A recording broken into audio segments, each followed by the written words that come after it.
Why you give your power away and how to unlearn this behavior. Are you struggling to understand why you feel that somehow something takes over you and you feel that you just hand over your power? Whether you hand over your power to a situation, to a person, to a habit, to a behavior, no matter how much you know you shouldn't and or how much you know this is not something I really want to do. Just because you struggle in holding on to your power instead of giving it away doesn't mean that we are necessarily not powerful ourselves. This doesn't mean that we lack power. This is just a misuse of energy.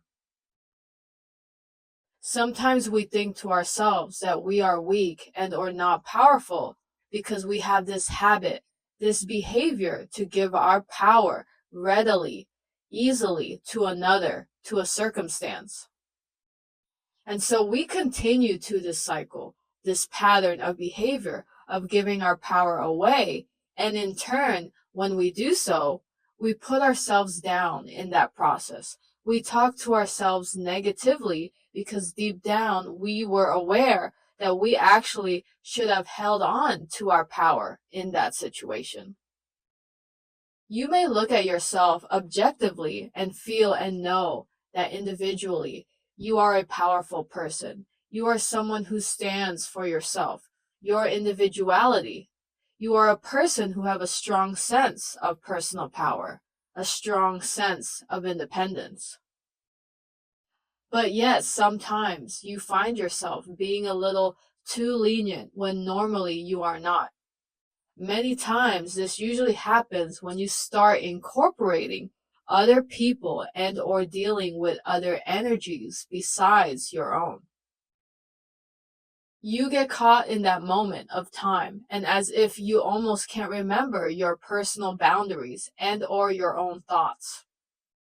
It is because the influence of others can disarm us in many ways we can't comprehend and or see in that particular moment. A lot of us who are empaths, who are intuitive, who are sensitive souls, struggle with this, which is why many times we feel more powerful in our solitude because many times mixing with other energies can create too much noise for us, in which it is hard to decipher what energy belongs to me and what energy is another's. What thoughts are mine and what thoughts are of another? This is how we get caught up within the moment. And many of you will think afterwards, after that moment is past, why did I do that? If I really thought it through, I wouldn't agree to that. But that is how easily influenced we can be, and everyone is susceptible to this, powerful or not. It's a matter of energy exchange and proximity, and many times the intentions of another can be felt, but too much energy, too much information is being communicated to notice, blocking your reception of full clarity of the truth of the matter in that exact instance. It's as if in that particular moment, we feel caught in some kind of trance and or transmission in turn allows us to be disarmed and make choices and or agree to things we normally wouldn't. Have you ever noticed yourself in a situation with a person? Perhaps you're enjoying your time, perhaps there's good banter, and on the surface you seem to get along great. And that person mentions something, brings up something, have an idea and or a suggestion towards you. And normally, if you wouldn't be caught in this trance, caught in this bubble that we call a moment, you wouldn't be so convinced and or agreeable in any other given situation.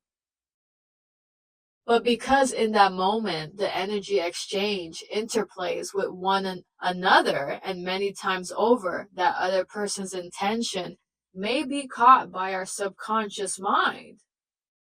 Because that other person's intention is their ultimate focus in that moment. in which we can receive subconsciously, but consciously we bypass it because we want to flow with the energy, move with the flow of energy that is already playing out.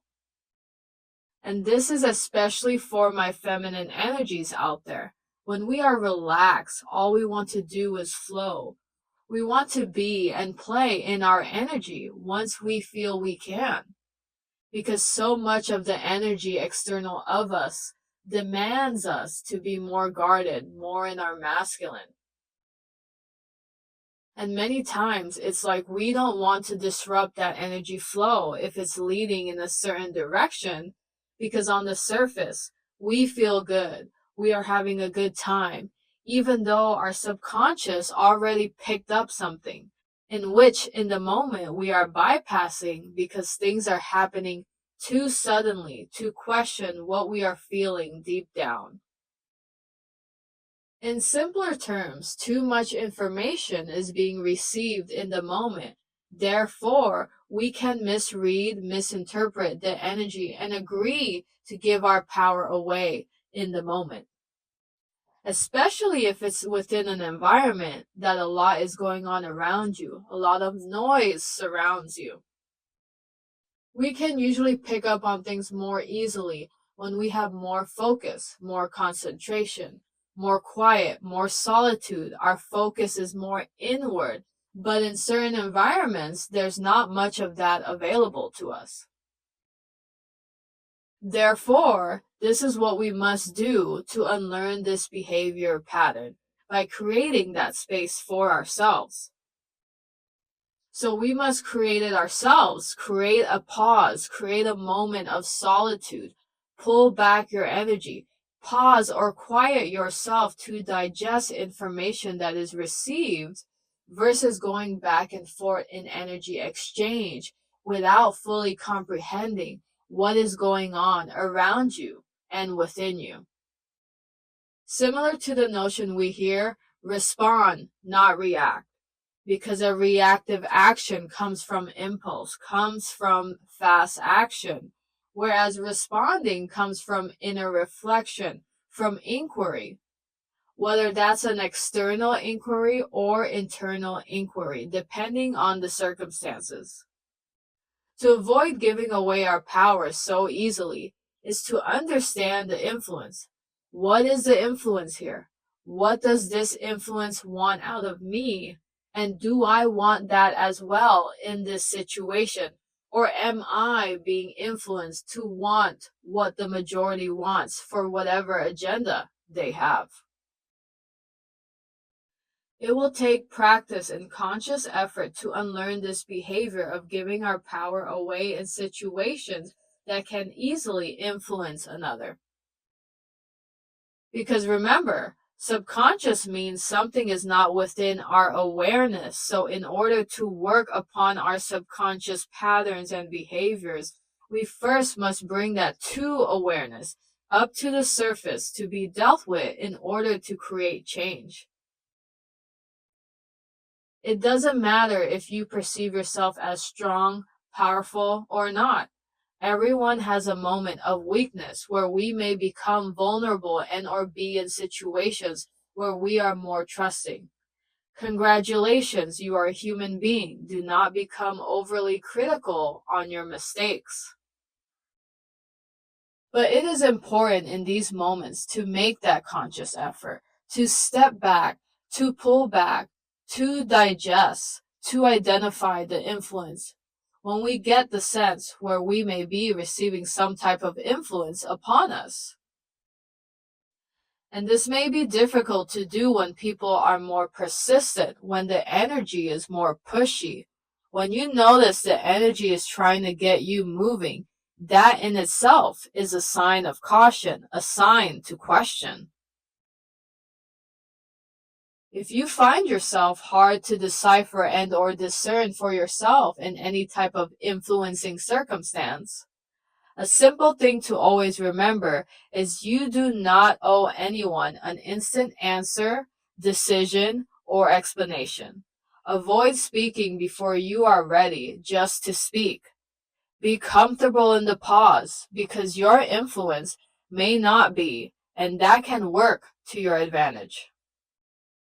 Always take your time. Never allow anyone to make you feel rushed into a decision, into a conclusion, into a situation or circumstance.